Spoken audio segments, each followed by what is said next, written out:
Buonasera e ben ritrovati con una nuova edizione del TG Flash di New Sicilia.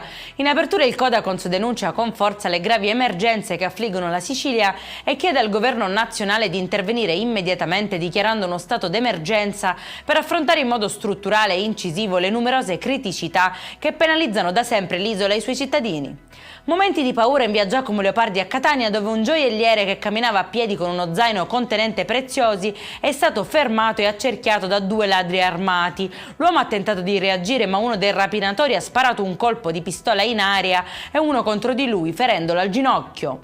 Un 56enne ha fatto irruzione in uno studio medico di Palermo e armato di pistola ha rapinato dottore e pazienti che aspettavano di essere visitati. Un errore maldestro però ha fatto scattare le manette ai suoi polsi.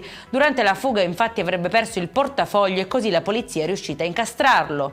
Colpo non riuscito invece per una banda evidentemente pronta per una spaccata a Motta Sant'Anastasia nel Catanese.